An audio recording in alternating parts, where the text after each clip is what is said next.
And welcome back to another episode of the Talking Parra podcast, live on Facebook, and it will be on YouTube as well. Round 16 of the Telstra Premiership. Probably have a little bit of State of Origin talk as well, but we've got four people in the house tonight. We're one man down, but in the house tonight we have Matty Tate from M Tatey Sports TV. We've got Joel from A League of Inches. We've got myself, Troy from the Parra Cave podcast, and we have the illustrious host, Adam. Now, Adam, where is our other panel member, Hayden, from the Entertain House? I don't know. Where is he? I just assumed we were one down just to go with the theme this week of the Parramatta Eels and having to replace people left, right, and centre. And we couldn't find a replacement, so I just assumed either that or Ricky Stewart took over and he was sitting out to play his big game next week. I'm not sure. Maybe he got the call up for Queensland Origin. Believe it or not, Hayden has gone to a movie preview of The Flash, so obviously a big fan. Bigger fan of The Flash than he is Parramatta, apparently, but we won't judge him. We're all entitled to our own life away from football. Sometimes we need to take that break away from football, that's for sure. But we'll obviously miss Hayden tonight. Hopefully some of his viewers will still tune in.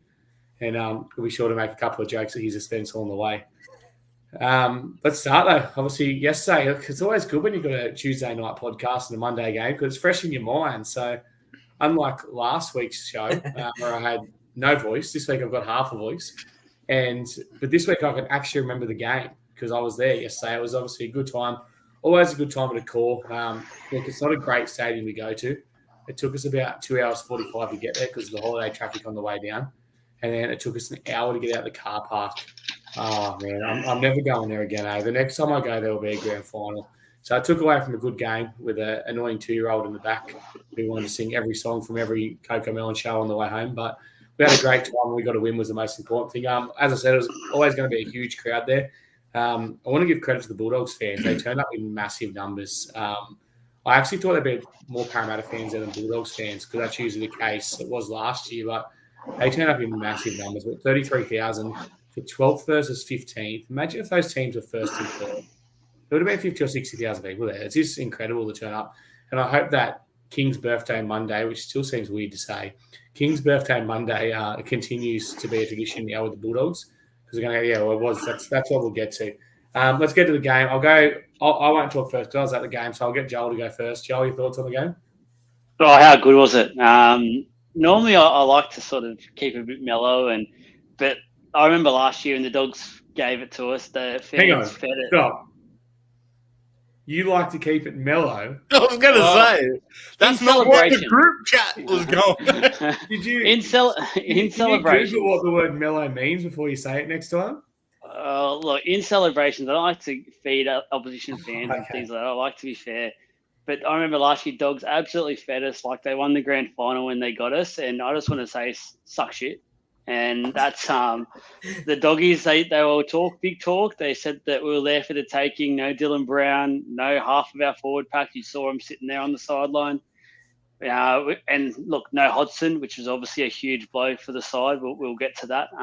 But it was just a great performance. We started on like really fast. That was probably one of our best starts, even though the Dogs did score that one probably average try. It was fair to say defense was pretty soft there, but overall there's a lot of positive. There is a couple of little things that we'll obviously get to and some names that I'll mention a bit later, but it was great to watch a Parra performance like that and to see the King on his birthday celebrate with a hat trick. How good. I wonder who that could be you're going to bag out. Look, before we continue, can we just go to the comments, Matt? Can you just bring up Jake Essie Jordan's comment? Because it's the first comment up every week. I'm going to make him a little deal. Essie, Jake, Jordan, whatever you want to be called, I'll get you on this show next week, all right? If you promise to do the show on your budgie smuggler, all right? Can we make that deal? Is everyone happy with that? If you sit there and do your budgie smuggler, I'll do the show the week after with my shirt off. So write back in your comments or flash up who I want to see. That would be a good deal. All right, Matt, your thoughts on the game? Yeah, it was good. I was a bit when it got back to 6-6, I thought, oh, here we go again. Because it was just a soft try. Like, just what, five forwards couldn't get down 5'8". But yeah, it was a good game. It's always good to Like Davey. you see the Bulldogs. I haven't hit the rant button yet. Calm down.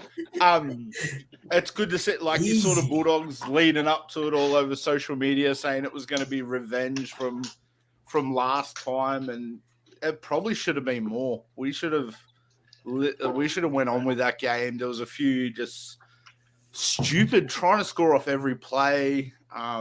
We had the same ref as Cowboys. Let's not get into that one. Who just clearly doesn't know rules. Limkey. Yeah, and it was Bit of sickness tonight. It was an entertaining game. Everyone's got the flu, so yeah, it was good. Yep. Troy, watching there at the Parra Cave, your thoughts?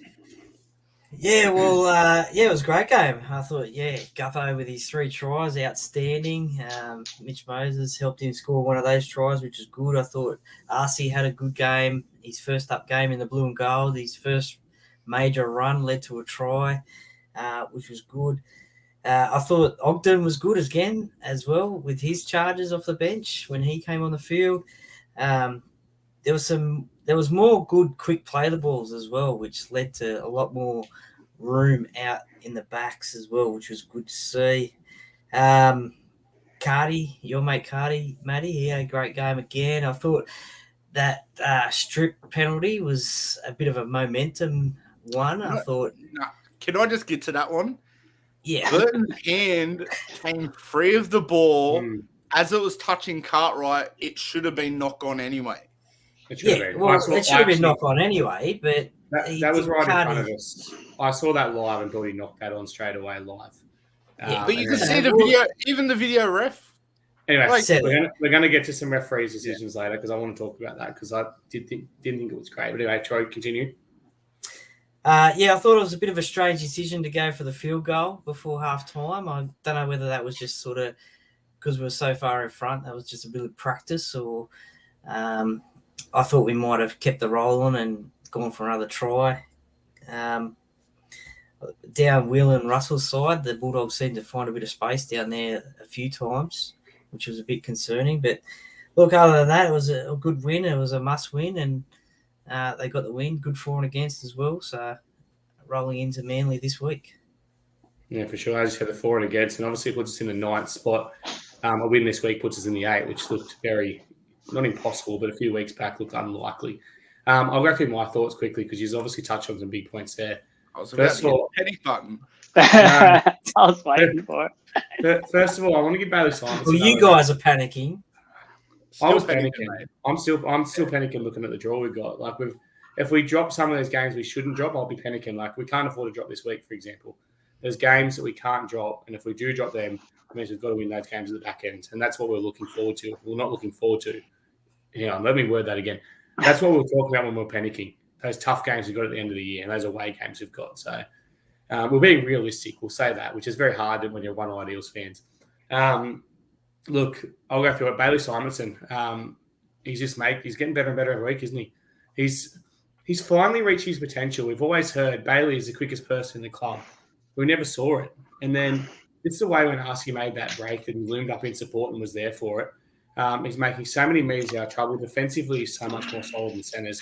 And look, I think the search for centres over because I don't think we need one. I think with Will and him, we've got options there long term. People forget how young Bailey actually is. What is he, about 24? I believe he was pretty young when he came to us. 23, I think. 23. Yeah, I knew he was about 22, 23 when he came. I'm going to look that up as I talk. But for me, he's a long-term option there now, obviously with some good players coming through as well through the development systems. Multitasking, you're good. I'm pretty good, eh? He's 25, so either way, he's still quite young. Way up. Yeah, I think to be fair, I think he only turned 25 like a week ago or 2 weeks ago. I thought he was about 23, 24 when he came to us. So happy birthday, Bailey. If it was you want me to look it up as well? Yeah. Bailey Simonson's birthday, just in case Matt was completely wrong, was 18th of February. So it was 4 months ago. A couple of weeks ago. But no, look, going through the game, look, there's obviously some frustration. You never like to bag out a referee. You don't like to bag out a referee when you lose because it looks like you're making excuses. When you win, you can turn around and bag out a referee. And I'm not saying that we didn't deserve 8 penalties, but we got 2 penalties for the game. One was for a high shot and one was for a second effort in the last 5 minutes. Then we got 2 6 agains. There wasn't many 6 agains in general. But the concerning thing for me was some of the penalties that should have been given once again. It was the same as the Canberra game. You can't say one team's perfect and say the other team is nowhere, is so ill-disciplined, because we can't be so inconsistent every week. And the amount of times they slowed our play the ball down with second efforts, and so many on Sivo, Bailey, and Russell making those first 2 or 3 runs, the amount of second efforts on them were just disgraceful. So for me, I thought we should have won the game by more. As you said, though, we made a lot of errors. I think we made 15 errors. We completed about 66%. Some of that was probably a lack of patience, and I guess other parts of it were probably just to do with a little bit of lack of respect for the opposition when we got so far ahead. I think we tried to push a little bit too much. One key moment I want to talk about is the Bailey Simonson the Mike Sivo second no try. It's grinding my gears, and it's really grinding my gears because got that rant button happy, handy, Matty. Yeah. Well, Joel might go. No, Joel have his own rant, but look, to me, the obstruction play for years has just been so wrong, and it's so inconsistent. It's really starting to piss me off because Bailey did everything by the book. Then he got through the line, and he continued to get through the line. It's not his fault if the play keeps moving. He becomes a support player when the play keeps moving. There was a point he got in front of the player, so I guess he wasn't a support player, but that's his fault if we put a kick through or something like that. But to say that the 5'8", whatever his name is, I can't say his name, was taken out because he was next to Tavita Pengai. Mate, Tavita Pengai and whoever the other winger was got a chance to the fullback to make a tackle on Micah and got nowhere near him. You cannot say that he was going to get there and make that tackle. I know it didn't. He gave up. He gave up. He was never going to get there anyway, though. If Tavita Pengai couldn't come across and make a tackle on Micah, there's no way that the 5'8" was going to. That's what pisses me off, because it's just the common sense factors going out the game. Like, that was huge for Micah's confidence, that try. He actually took him on for once, did what he used to, backed himself. So he's obviously been given a rocket. We've been calling for it. We've been saying he's been doing stupid things like cutting back on the inside or stopping. He took him on, he put his body on the line, and he turned around and got to try taking off him. So I hope he's learned from it. I hope he realised that's what he's got to do, because obviously it's not his fault it wasn't a try. But I don't know. Anyone got anything to say on that? Some of the decisions and some of the things in the game, like you mentioned the Cardi one. To me, if Bailey runs that line and then stops, yes, does that player's still not? You can see that player's not even trying to get around Bailey to get to him. But then they'll pull him up on it anyway, because the rule is if you stop in the defensive line. So he kept going. This is the whole confusing thing there, and the NRL needs to clear it up. Is that Bailey kept going through, so he wasn't impeding anyone. It's not his fault. Oluwapu chose to run into him when he was. Oluwapu decided to. It's not his fault that their defensive line was so staggered either. Yeah. Like, if they had a full straight line, it wouldn't have been an issue. But they were so staggered. I'm fully expecting Annesley to come out and say they got that one wrong, which he probably won't, because there's clearly a gender against Parramatta, and we'll get into that because there is. We'll go that after the game, because I've had enough. We've been sitting back not saying much. We blame draws and stuff. Like, we're on another 5-day turnaround now. Another 5-day turnaround after a Monday game. Like, that's just ridiculous. And we don't have a bye before an Origin game. Yeah, there's so much. Only club not to. There's so much you can look at, and you can say it's an oversight by the NRL, like it was randomly done by a generator. They're full of shit. I don't know what it is. I don't know who's pissed off who, but you look at things like that, and you look at the Dylan Brown situation, the fact that Dylan Brown's been stood down when he really shouldn't have been. There's something going on for some reason they don't want Parramatta to achieve, is what they highlighted. I think there's a new segment, Adam's anger. I think it's been building. I think we just sell papers, mate. That's all it is. We just sell the game. We don't have Uncle Nick money. We don't have Uncle Nick there with the brown paper bags to the NRL every week. Like, we're Westies. We don't have a Gus figure in the media shooting them down every time, so they're scared. So we just have people like O'Neill in the background who leak things to the media constantly, and that way, that's enough about that. But I mean, even the so-called Fox Sports experts, commentators, they said it was a try as well, because I mean, Oluwapu was 20 metres in field and was never going to make a tackle. Yeah, well, he would never stop Sevo, even if he got there. Like, yeah, for him to say for the bunker to say, we think he would have got there and made the tackle. Well, that's a big claim. That's a very big 20 claim. metres away, yeah. I couldn't think of many people in the NRL that would have got there to make the tackle. But there was four other players standing around him that could have sprinted across and got there. Can you put that one up, Matt? Yeah, that's a good comment, that one. It's true. That's what I was going to do. My brother joining from Japan with the Konnichiwa as well. Konnichiwa, Mika. Yeah. Anyway, we'll look at that one. We can talk about the Moses one as well, the charge down. He probably was offside. I'd like to see it again. I would have liked to see it, but I thought it was too quick. It's probably borderline. It was borderline, but if they actually slowed that down and watched it on the bunker like I did when I got home, Reid didn't pick up the ball straight away. Now, the rule isn't when the ball's picked up. The rule is when the ball is out of the scrum. And the referee should have clearly yelled out, which you couldn't hear on the replay, which they're meant to do as part of their refereeing job. But I would have liked that one to see go to the bunker, put the ball down, then review it. And if it's no try, it's no try. We live with that. But just to blow the whistle straight away and make the call on it. And then for Burton's little dog act after, well, wasn't that what a dog? That led to a melee. That's a fine, isn't it? Well, so it was a sin bin on Saturday night. So and they got fined as well. Well, they got fined. I got fined for splashing water at someone. What's this game come to, honestly?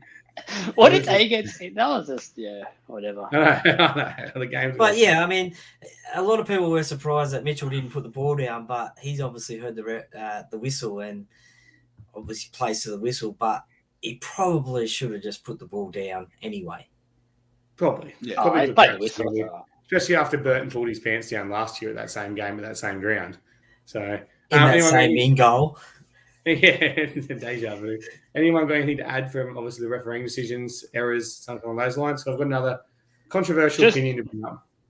Just on what you were talking about with the play the balls and things like that in the ruck. This is obviously Parra supporter. We've got our say and our bias with that, but I feel like it's a game problem as well. Is that I see it week in, week out. It's like the referees go out and choose when they're going to focus on the ruck and when they're not, and it just gets let go. And then you watch the game afterwards, and they're pinning everything in the ruck and play the ball. There was dead set, as you said, Adam. There was probably about 10 or 15, and that's being light, where the dogs could have been pinged, and it seriously halted the momentum we had. Yet it's just allowed to play on, which is ridiculous. Last year we had the slowest play the ball speed out of any team. And there's no coincidence that the games we lost, the teams were quite obviously seeing us they'll see us outplay the ball getting slowed down.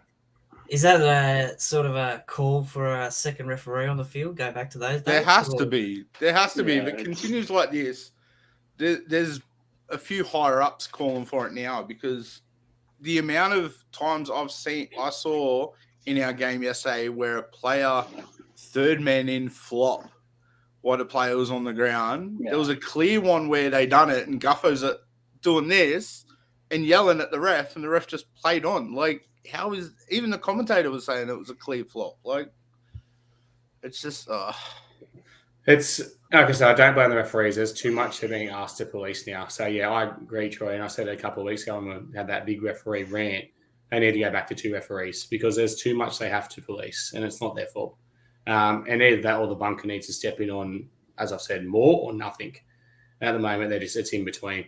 Let's move on from that because we don't want to seem like too big of whingers. I'm going to put a bit of controversy out here now. Oh, from the start of the year, really? Yeah, from the start of the year, we've been scoring enough points. Obviously, our defense has worked. One of my biggest criticisms was our back line looked clunky. We didn't look smooth through our back line. We saw a nice play with that Moses Gutho try, which we haven't seen run since 2017. It's the one they used to run with Will Smith, very similar play. Wasn't run as a Storm. He didn't do the no look flick pass, but he just done the It wasn't no look. It was just he probably didn't have the confidence because we actually ran that the week after against the Cowboys and they took an intercept. So it's one of those things. Well, that's 6 years ago. It is 6 years ago, but he's brought it back out, and it was a very similar play. It's nice to see us doing up plays. What I want to talk about is the actual backline move and the try that Mike has scored. And here's my controversy. Are we a better backline team, and does our backline look smoother without Dylan messing up our backline? Who wants to answer that? Well, it's hard to tell after one game, No, isn't it? I mean, I'm the biggest RC fan, so I'm gonna chime in here. Yep. When RC got the ball for that try, it was like he was slow motion. It was like everything stopped around him. He stopped, slow-mo, double pumped, gave the ball out the back to Gutho, and it wasn't Dylan with a quick thing. He actually put the team in two minds what he was going to do. Because if you look, went one way, but then threw the ball a different way kind of thing.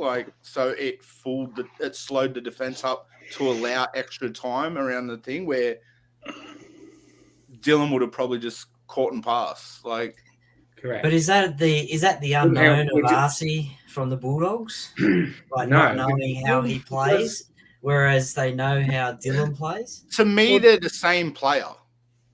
I've been saying you've seen a lot of RC. You look at, and I said it when he signed. I said he's Dylan Brown, mate. When we signed him, they put his head on Dylan Brown's body for the promo to say RC signed. That's how similar they are.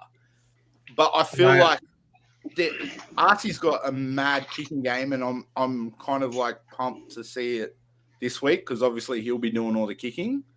But yeah, I reckon. See, to me, I'd put RC in there somewhere in attack, no matter what. We did look better and smoother. It's been one game, like I said. We've got against a team coming 15th. But just to me, and I've watched the game back, and I've watched the 20-minute highlight package as well this afternoon. On top of that, and obviously was there live. As you said, the good players, it's not a fluke that they get time on the ball and it looks like they have all the time in the world. They demand it by the things they do. Now, so many times we've ran a backline move in that situation. Dylan's either held the ball too long or stepped in and gone himself. To me, RC, he did exactly what he needed to. He gave Gutho the perfect ball.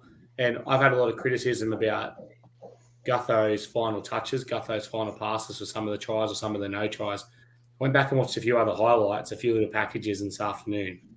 And what I realized... Lots of research, Adam. I'm impressed. Yeah. But do you have some Basso with you? Oh, no, I'm getting worse again, I'm getting worse. But what I realised is that Dylan puts Gutho under quite a bit of pressure with his inability to pass the ball straight to him. So it's just one of those watch this space. I want to say it now, so I don't want to call it out for 3 or 4 games. Mate, RC could come out and have a shocker. There's a lot of pressure on him this week, and obviously no pressure. Needs to go if he does. If he has a shocker, he's wearing the 7 jersey for the first time. He's going to be pretty much controlling the team. But just one thing I noticed, I just thought we seemed a little bit better in our backline moves, and they didn't seem as clunky for the first time this year. I think the sub-stat, I think he's about the 40th halfback since Stirlo retired to wear the number 7. We're back to this. Good been calling this long with Moses, to be honest.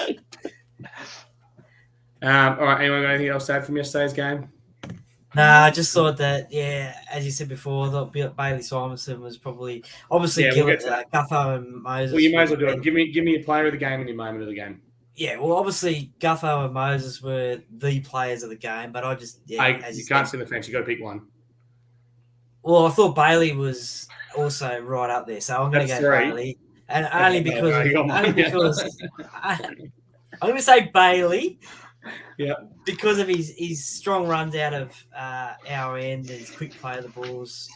He's backing up as well to score that try. And as you said, I think he's just coming into form. It's taken him a year and a half to get into what we would expect him to play. So I wouldn't say that. 5 or 6 games in his best position. Well, late last year, he was coming into that realm, but when he actually got played in the centres, so Bailey for me. Bailey, Joel, Andrew Davey. Yeah, that's I forgot. Andrew Davey. Yeah, I forgot. Sorry. The rants after this, we'll keep it positive for now. I feel like Moses has to get this one for this week just because of the pressure he was under going into. I believe he was probably already told by Freddie it was his jersey. He actually wasn't. Still to play with that and if he wasn't then, to know that there was legit 2 other candidates for that jersey at the same point in time, then that's just, especially he got the cut above the eye. He got bashed up a bit early on, and he could have gone to his shell. To see him come out of that side, take on someone like Pengai and do it twice in a row, he just stood up and made the big moments his, and it was great to see. Yeah, interesting. I watched an interview with him. I don't know if it was we could tell in the NRL 360 interview after, he had no idea, but I think it was the one this morning. And he actually didn't get the phone call till after the game. So, because to me, and this is where we sit, I said if Mitchell Moses knows he's playing Origin, Mitchell Moses won't perform today, because we'll have that in the back of his mind. And I also thought when we were up 34-6 with 10 minutes to go, whatever, 34-12, whatever it was, 10, he would have been taken off the field if he knew he was playing Origin. So to me, he didn't know, and it shows, like you said, he's matured a lot as a player, hasn't he? Because he would have let those moments get to him. Matt, yours? Yeah, I've got to go Mitch. We've obviously honourable mention to Bailey. But yeah, I'm going to go Mitch because of the pressure that was on him and the fact that he allowed RC to chime in when he wasn't, and he controlled it and actually stepped up knowing that he had to without Dylan there. And yeah, it was good to see. And yeah, we've been calling for that Moses for a while, and we've seen glimpses, but it's starting to really, really take shape now. And now that he's signed his deal and he actually wants his goal to win a premiership, obviously. So it's pretty much on him and Guffo. Well, So it was interesting to hear Mitchell say today that how BA has developed him into this player that he is today. Like, he knows what to do now, whereas at the when Tigers, he come to the club, he couldn't tackle. Now he's tackling everything.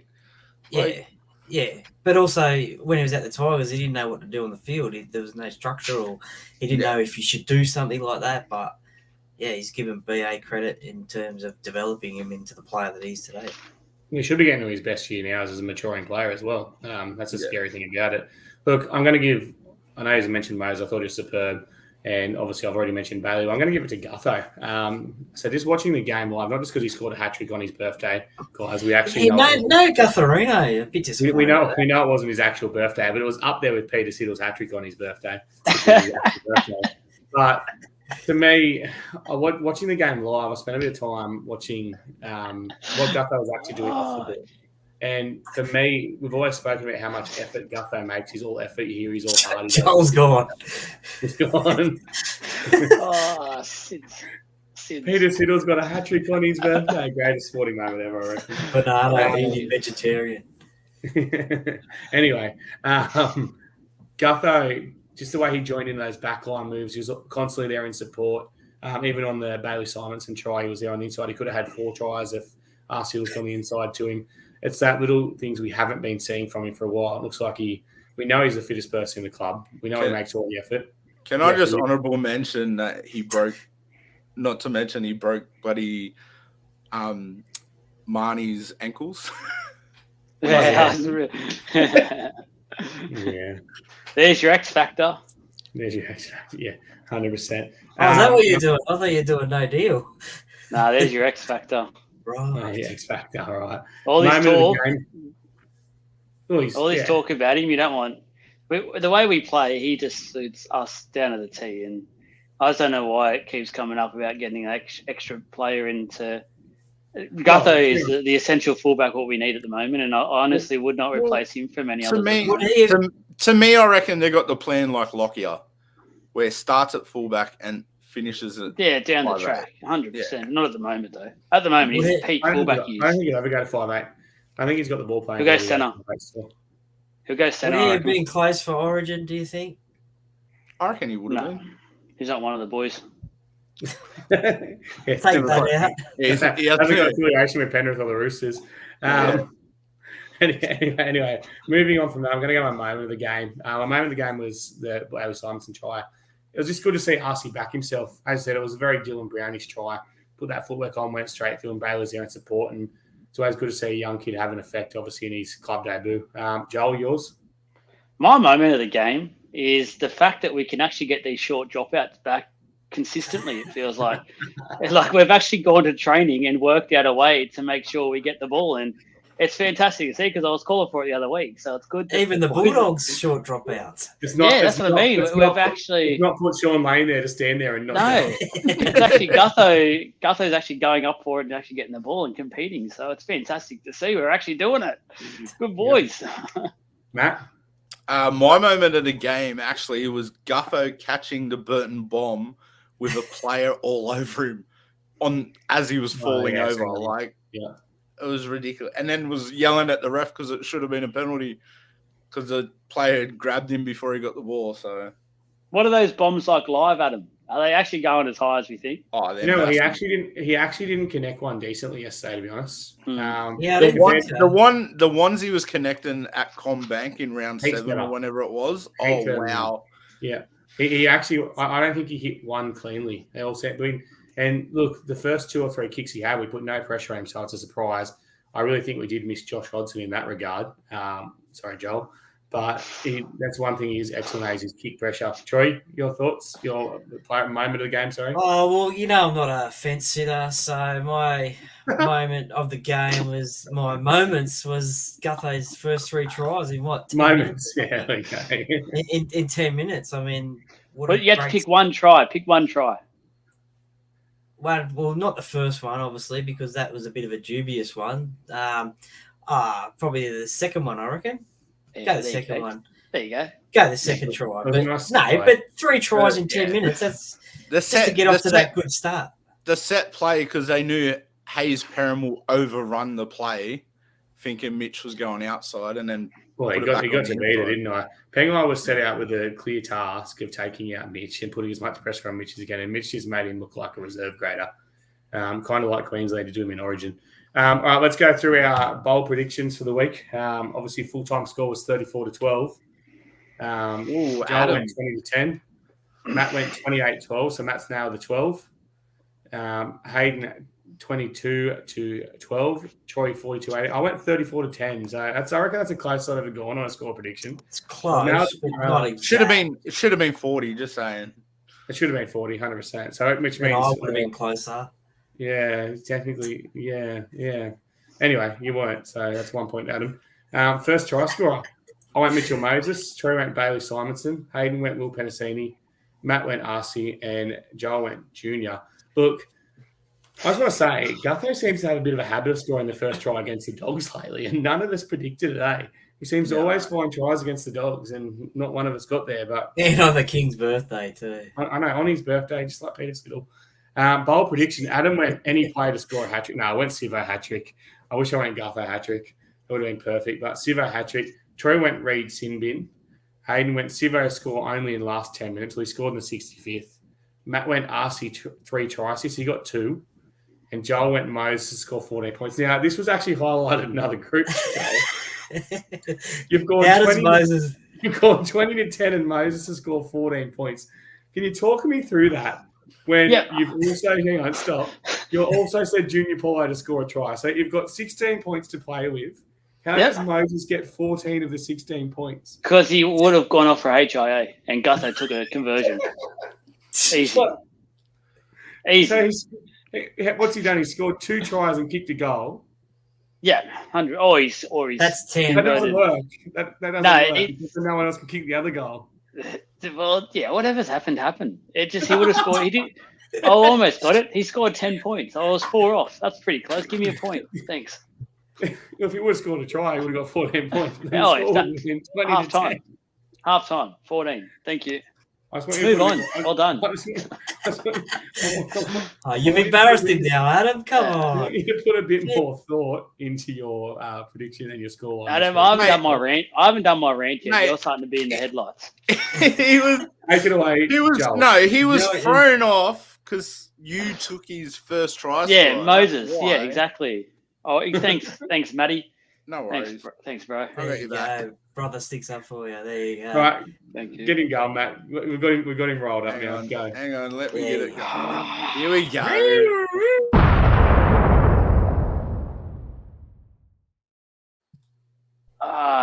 Andrew, fucking Davey.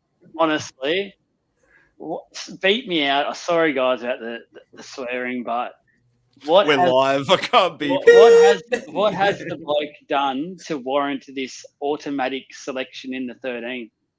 Like he literally, if he were versing a better team like yesterday, his start to the game was atrocious and would have invited a better team, like the Panthers, like the Storm, to get on the front foot straight away, because he literally just is so far out of his depth at the moment. It's not funny. I actually feel sorry for him, because it's sort of like, in a way, he feels like he's not part of the team there yet, and he hasn't earned his spot in a way. It's the way he's sort of carrying himself. But I don't know, if him and Brad go to each other's houses every night and cook each other dinner and play bloody handsies and stuff, who knows what he's doing. But we had the team. Who knows what they're doing? Shout out, Brendan. What's Brendan there too? Brandon's there as well. They're playing with him. Where that can go somewhere. So what are you doing, Brendan? Jesus, we're on fire tonight. To save you, Joel, I probably would have hooked him after that knock on. Well, the thing we saw him miss that tackle, and then he made the knock on, so I probably would have hooked him. And this is what I think about, is every time I've seen Dury, when Dury came on as well, I haven't seen Dury do anything out of the blue like that deserves getting dropped, let alone being replaced by Davey. Like, every time Dury's been on the field for us at first grade level, he's done his job and done it better than what Davey has shown so far. So I just really don't understand the whole fact there that BA continues to pick him. And once we've got our full strength forward pack back, what's the bet? Davey's still there at the bloody number 11 or 12. Like, it's just, we all know it's going to happen, and it's just a joke. Because he honestly can't be. It's got to be the way Cartwright's playing. I think Lane. Let's not forget, Lane was playing pretty terrible before he got injured as well. Okay, so I'm hoping Lane comes back in a bit better form. But you're right, and like, I like Davey as a bloke, but it's obvious, Arthur. I've got my theory on it, and my theory obviously is because he was a player that was let go, then come back. It looks good to be playing him with all those players we lost, but the error was just inexcusable. I don't know if he's struggling for match fitness. It could be an age thing. He's obviously getting on in his career.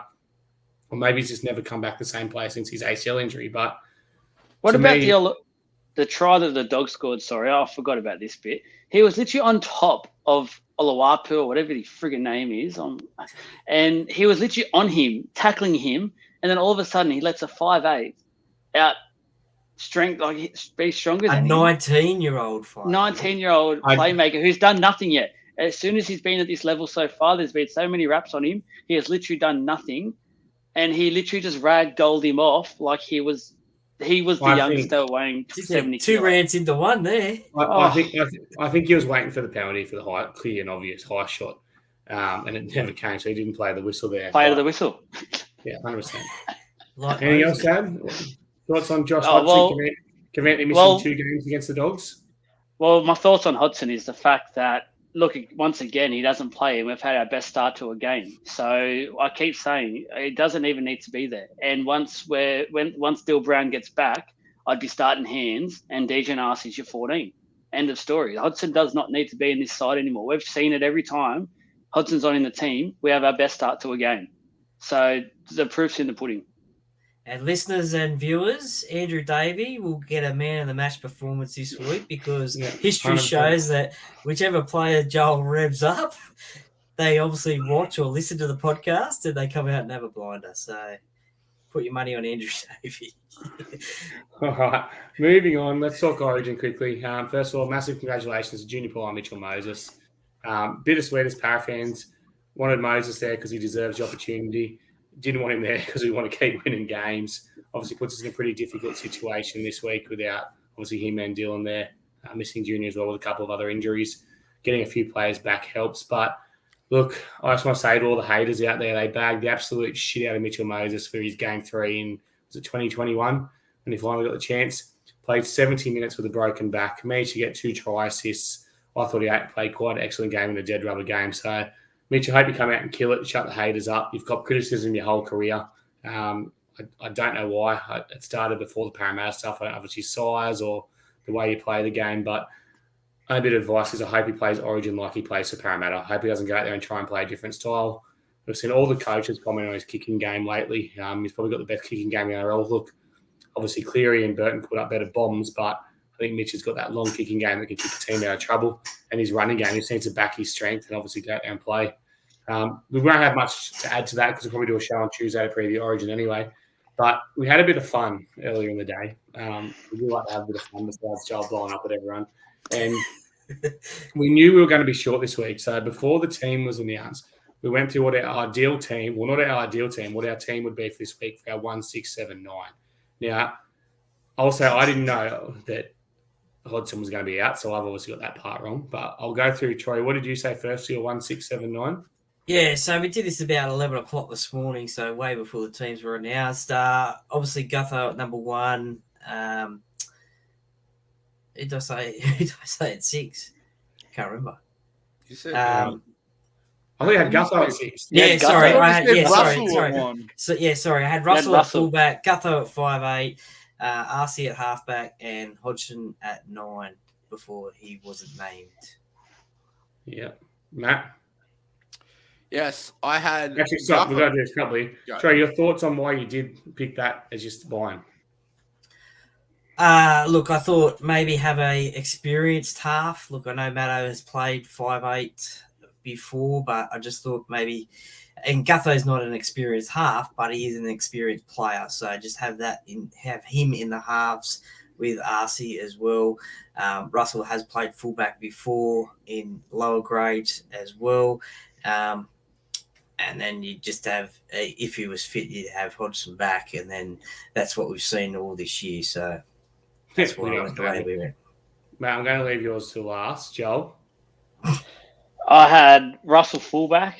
I had RC at 5'8", Gutho half, and Hands hooker. Yeah, because you love Hands, obviously. We know that. Yeah, Yeah, what your thoughts behind that? Obviously, you're changing up the spine there, moving Gutho. Yeah. Which is what I didn't want to do. I would have him defend at fullback. That's what I wanted to do. He was a lot more reliable. RC, I just wanted to keep RC away from that actual number 7 jersey and sort of keep a bit of pressure off him.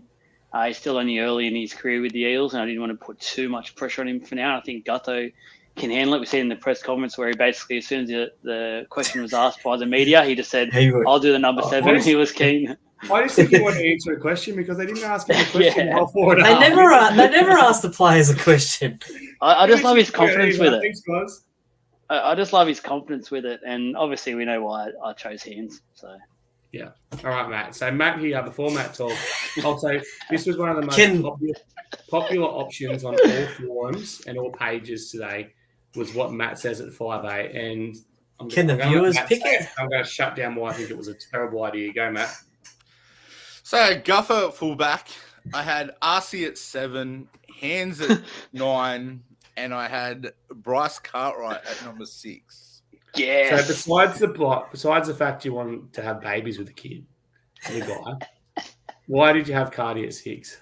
Because he's a ball player. He can ball play, and he's played 6 before. Like, he used to be a 6 at Panthers, and Joel's gone again. I got the Eagles tonight. Oh. What's in that? there, I just put it as he's played there before. Like, so those of you with a coaching background, like myself, have actually picked what the spine was going to be, because besides the fact of Hodgson, because I didn't know he was out, and I knew that Arthur wouldn't have the balls to drop Hodgson. So obviously without the injury he has, but look, for me, moving Cartwright, although he can play 5'8", Cartwright's probably in his career best form in the second row.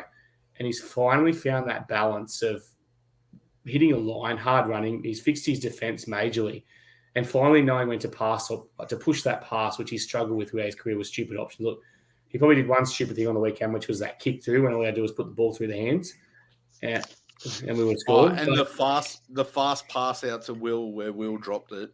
Yeah, 100%. He's finally found that balance. So to me, moving Cartwright was not an option. So I went with Gutho, Madison, RC, and obviously I said I went with Hodgson. So I didn't completely nail it, but I just thought like Brad Arthur for a second. And it made sense to me because Matto's been out. Surprised you didn't have Davey halfback. Yeah, that's true. Oh, poor Blake Davey, mate. Jeez, I know. he's going to have big man of the match performance next week. This week. I'm backing him first try score this thing. So for me, Matto's been out the team so much, and obviously with his suspension at the start of the year because he didn't want to pay a fine, and then he's been out injured, that it made so much sense to bring him back into 5'8". Matto's always had the ability. We knew he was a junior. He was a junior Kangaroos, 5'8" half, coming through the junior system. He played all 5'8", all his Eels career in the junior 20s and stuff, under 20s and stuff. We essentially let him go because we didn't need half, and we didn't see him being a long-term half. He's come back, obviously, has great ball-playing ability. I don't know what his kicking game's like. I know it used to be pretty solid, but I think Arcee's got a good enough kicking game there to cover that anyway. I think Gutho will do some as well. Yeah, well, Gutho loves a kick when he shouldn't kick the ball, so that doesn't surprise me. But yeah, he hasn't got a good kicking game. I think Hands needs to step out. I was going to do the dropouts. Hands, mate. Hands will slip into 6 at some point, I reckon, as well. Well, the benefit for us is the fact that Manly have Daly Cherry Evans out. The fact that Daly Cherry Evans, to me, I'll go to it later when we go through teams, but having him out, he's the best kicker in the game. He's the one I'd rate above Moses. He's got that ball on a string and puts it where he wants to. Moses has probably a longer and more powerful kicking game than him, but Daly Cherry Evans' placement is just unbelievable. So I don't think we're going to get stuck into a kickoff, hopefully. And if we do, obviously, we've got to put a bit back to RC. But I'm looking forward to seeing Madison at 5'8". I'm looking forward to seeing what he can do there. We've seen him slot in there with some injuries, throughout the games at times. And I can't remember what game that was. I think it was a game last year he ended up at 5'8". Yeah, Brown went off injured or something, or concussion. And yeah, well, we know his defense is pretty solid. So yeah. Well, exactly right. I don't think, to be honest, I don't think he plays 5'8" in attack. I think Guffo will slot in. Mix it up.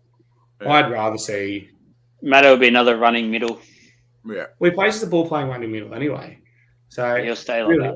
All he's got to do is get in the first receiver on our backline moves, let Arcee and Guffo do the work anyway. Yeah. There's no difference between a half and 5'8" these days. They're playing left and right anyway. So let's run through the team quickly. Backline unchanged in that back five. So Guffo, Sivo, Russell, Penasini, Simonson. As I said, Madison at 5'8", Arcee wearing the 7. That's dated the 40th person since Jello to wear the 7. Hopgood at lock. Davey keeps his spot there in the second row, well deserved, and Cartwright, the other second rower. Ogden gets a start at number 10, which I like. Big body coming on replacing Junior Paulo. He's been really good since he got his chance back in first grade.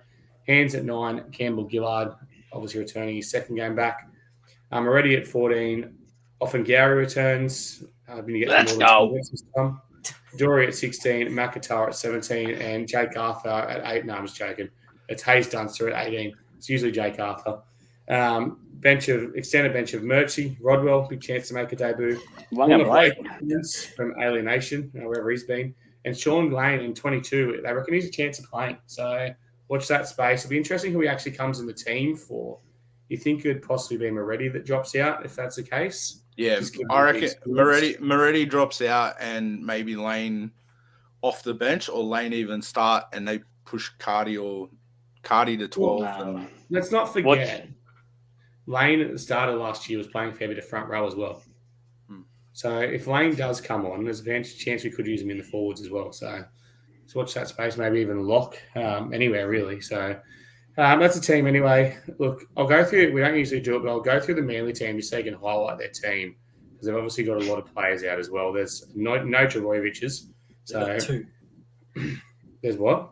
2 out this week. Yeah, but they've got other players out injured. They got no. Yeah, but they were out last week too. Yeah, I know. Yeah, well, they got. I'm highlighting how weak the team is. Shut up, Trey. They got weeks at fullback. Tula Tupou on one wing, Saab on the other wing, Kula, Garrick, Schuster at 5'8", Arthur at 7, Kepi at lock, Fenu, Ollie. Oh mate, I've done myself. Olakauatu, 11, Sika, Croker, Sipley, and that's enough of that team. But I'm glad you got Croker right. That was a hard one. Thanks. But what I want to highlight here is the weakness of their backline taking Daly Cherry and Turbo out. There's a lot of pressure on Jake Arthur. Schuster's not at all out $1.2 million 5'8" like he thinks he is. And I watched in saying that, when Schuster comes against his former club, the club that he's in love with, the club that he's watched ever since he was a kid, still goes to every game when Manly's not playing, and he comes up against us and he absolutely turns into Andrew Johns. Like, well, we saw it round one this year, like when we played them. He was the man of the game. $1.2 million then. No, not that much. He's not He worth should that much. He should come play for free if he loves the club that much. What do you reckon is going to happen in these video sessions? Do you reckon Brad's going to pinpoint the weaknesses of his own son in the videos? Because there's definitely it's the first time he's coached against him ever. That's what I mean. There's some definite weaknesses, and Brad knows them better than anyone. It should be pretty easy to coach against his weaknesses, shouldn't it? So, it's a good advantage. Will he say it? They still live together, don't they? Nah, he's moved out. No, he has moved out. Oh. Yeah, with his missus. I say Brad could play some mad mind games there,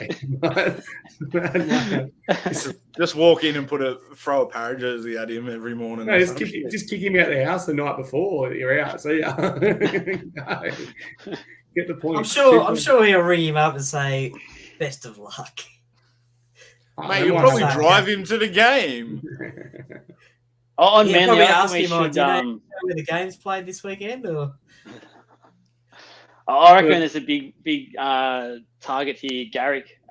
He's been really good attack wise, but defence he's been lacking a bit since he's moved to centre. I've noticed it's a weak spot for him. So that edge, if we can target that edge, there's definitely some holes for us there. Yeah, look, my biggest concern is Croker. Watching their game on Saturday night, I thought Croker was excellent. I think he's the player that we really need to stop. So we really need to be strong for that middle part there, which worries me because they're obviously a little bit weaker there without Paul and the injuries we've got. So if we can stop Croker, I think we'll win this game comfortably, in my opinion. I think it's the guy. I think it's the guy that you spoke about that you couldn't pronounce his name, Olakau'atu, as well. I mean, before the Origin series, his name was mentioned as a possible New South Wales debutant, and how's that going for him? Well, he obviously hasn't been picked the last two games, has he? It's all right, Davey will close him down. Well, Davey give us the tips about his former club. Well, who knows? Olakau'atu's an ex-Parra junior as well, and he's still angry at the club for letting him go. So I don't know. I reckon I'm not worried about Olakau'atu missing Origin New South Wales. I'm excited to see what Hopgood missing Queensland's going to do. I don't think that'll worry him as much. I mean, obviously he'll be disappointed because Billy's obviously talking about him representing Queensland, but I just don't think he'll be that. That won't be driving him. People reading the comments, can we just highlight my brother's been on about a 7-day bender. I was gonna say 50 alcohol. So can we bring that second last one up because it could be a grand plan. Jake's a wolf in sheep's clothing. He doesn't even know it. And next level plan. It's not a plan. He's not a plan. He hasn't grown by BA from must-win game coaching masters trade. No, I think he meant he's planted him at Manly. Yeah. Planted him at Manly, so we win the game. Sorry, and he's been on an 8-day bender. Just putting that out there. No. Anyway. Anyone got anything else to add from this game? No. Come on, let's do it. Let's be the second rival in a row. That'd be good. These are the games. Bank West. Back to Bank West. Who's the referee this weekend? Probably same bloke. Yeah. Probably. Wouldn't surprise me, mate. Let's get to our bowl predictions. I'm going to go first. Have we got one to go first, Matty? Have we got Hayden's? What? No. I've got like a little video that Hayden sent for me to play, but it's not loading on here, so I'll just post it on the Facebook page. You could say it was gone in a flash. Thank you. You're going to mention it, so we can't have double up, so maybe just quickly mention it. What his predictions are. No, he hasn't. He just done a video on what he thinks the games are, like the game. Fuck How him. No, about Oh, if he's not here, he doesn't get a say. yeah. All right, I'll go first. Well, it's a hard one. I think it's going to be a bit of a bludger of a game, to be honest. I'm expecting a little bit like I don't want to say it, a bit of a reserve grade standard game in a way. I think we'll get the win, but it'll be like 22-4 or something like that. I don't think there's going to be a lot of points in the game. I think there'll be a lot of chances and a lot of is that your final offer? score? Is that your score? Yeah, 22-4, and I'm going to go Gutho to score all 24 points. I'm just joking. So 22. And how does he score 24 points? It doesn't the breakdown. make sense. Well, Mitch isn't there, so Guffo will be kicking anyway, or Arcee will kick the goals. Arcee might kick the goals. Yeah. Nah, Yeah. don't think so. I'm going 22 Super coach. Anyway, I'm going 22-4. Right. So 22-4. Yeah. And I'm going first try scorer. I'm going to Sean Russell first try scorer. And my bold prediction, I was actually going to go 5 tries out of that 22, by the way, because I reckon goal kicking is going to be a struggle. But I'm not going to say that. I'm going to say our back 3 to all score a try. So Gutho, Russell, Sivo. Well, Mike is a special at Combank. It's special to do something stupid as well. We won't get into that. Like let a player steal the ball 1-on-1. All right, let's do a quick story time. Story time, we're talking Parra. Blake behind me sitting there goes, this is literally about 2 minutes before. He goes, Parramatta used to have a really good Fijian. Those Semi someone, wasn't he? I was like, yeah, he goes, is Sivo as good as him? Mate, there must have been about 6 of us all in a close vicinity listening to his conversations, turned around and went, no. Just like within seconds. Literally, a mere 30 seconds later, that happened. And I was like, see, I told you. I told you so. He has scored more tries than Semi too. Yeah, but Semi still ran 1,000 more meters for his tries. All right, Joel, what do you got? And just quickly. Stop, Joel. Troy, I know you give Joel some more time. Go. Yeah, go. Go, Troy. Okay. All right. You ready for it? Yeah. No, I was waiting because I was quickly going to bring up a talking point. Wonga Blake is now back. Is he a really realistic chance of getting back into this side? And if anywhere, I can see it being a winger. So does that mean Micah now has a bit of pressure for once? Because he's played for so long, it feels like without pressure. He's had pressure from Lumi anyway. Oh, Lumi and Dunster. Dunster hasn't been half the player he used to be, so he's sort of been forgotten about. He's probably maybe looking at getting sold soon. Who knows? But I personally feel like if Wanga can find the form we've seen him have, especially I think it was late last year on the wing. You're a bit harsh, Joel. I mean, he's come back from a major serious knee injury. Oh, mate, I understand that, but we're here to win games, Troy. We can't just be playing people because of a sympathy vote. No, we can't be getting. You're right. I'm sorry. Have you met us? Just the fabric is he hasn't been good since he's been back, and hasn't even been. Yeah. So if Wanga Blake can come back and put a few games together on the wing, say in reserve grade, I personally feel like he could be finally someone who puts pressure on Micah and put some of these silly areas out of his game. He won't play wing in reserve grade. He'll play in the centres. And I don't think you can judge any individual off that reserve grade team now because by selling Jake Arthur to Manly, letting him go and not signing another half, we've essentially said we don't give a fuck about the New South Wales Cup team. They'll be lucky to win another game. Now Arcee's gone as well, so. Yes, 100%. They've got nothing there. They've got absolutely nothing to offer. I feel sorry for the blokes down there who are on the cusp of first grade who probably won't get They had Mama Sia playing 5'8". 100%. A front rower playing 5'8". What are they doing? Like I said, I feel. What was it? 40-0 at half time? Well, now if they're not injured, now it's the time to raise the blokes from lower grades.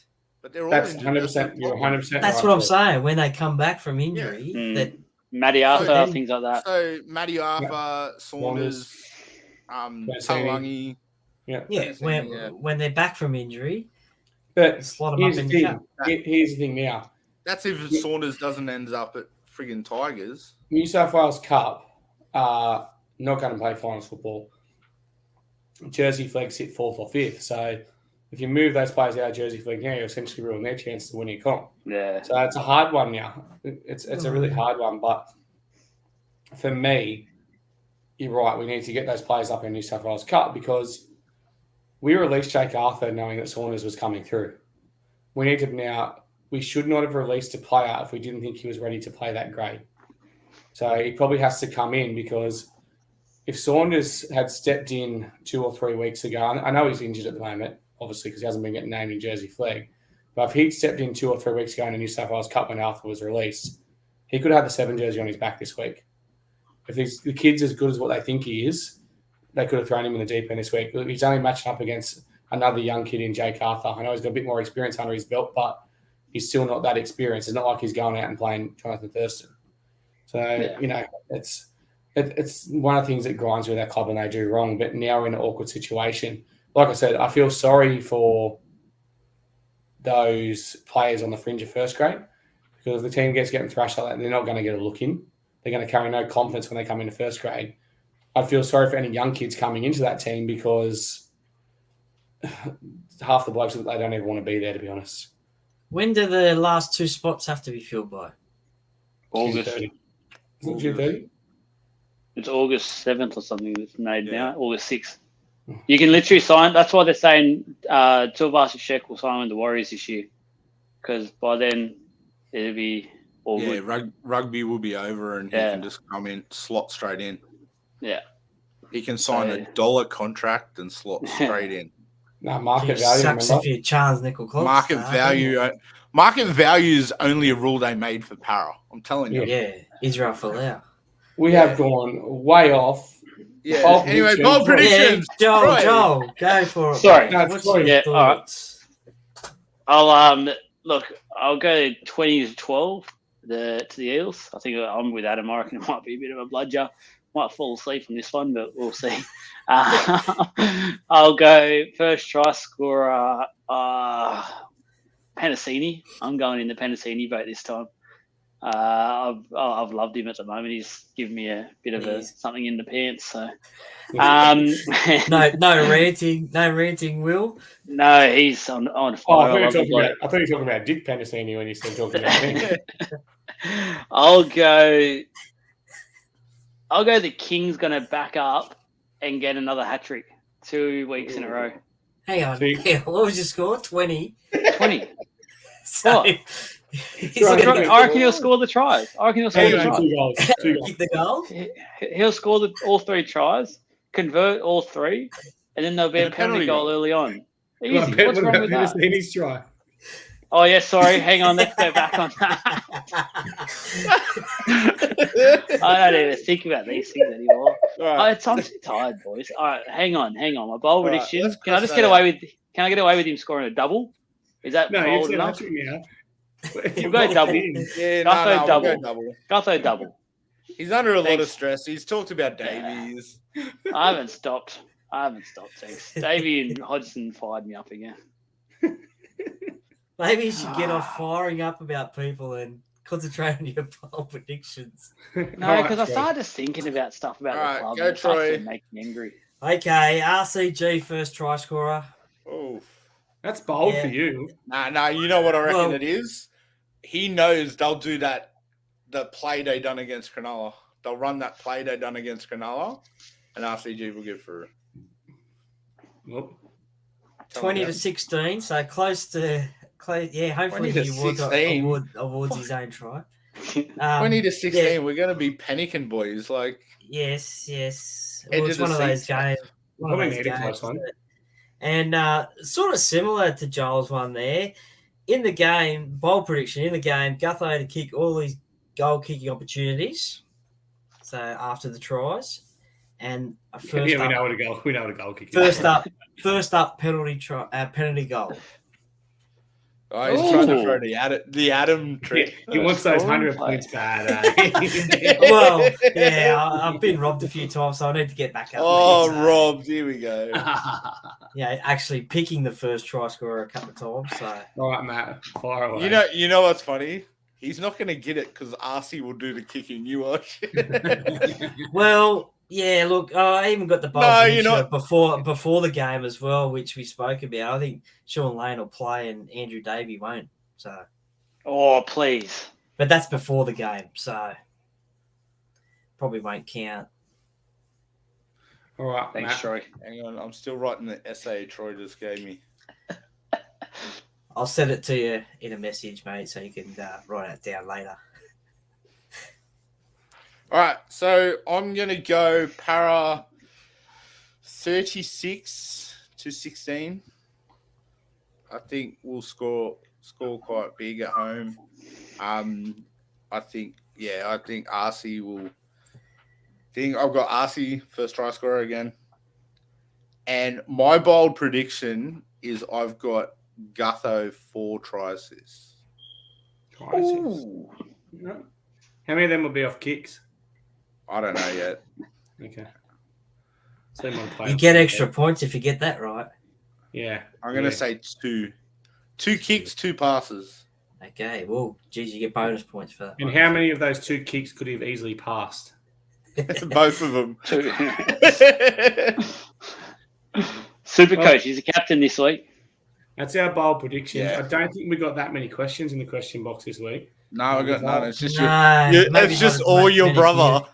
Yeah, pretty much. That's all it is. It's just all your The brother. regulars. Maybe he's gone to sleep. I think maybe.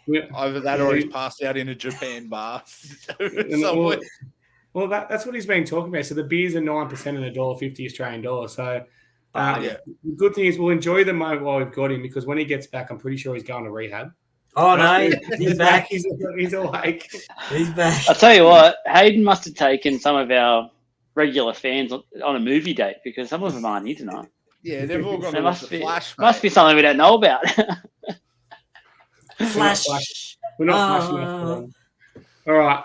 Take us out, Troy. Anyway, thank you very much for watching the Facebook Live. It'll be on YouTube as well. 5:30 p.m. on Saturday. Big game, Manly and Parramatta.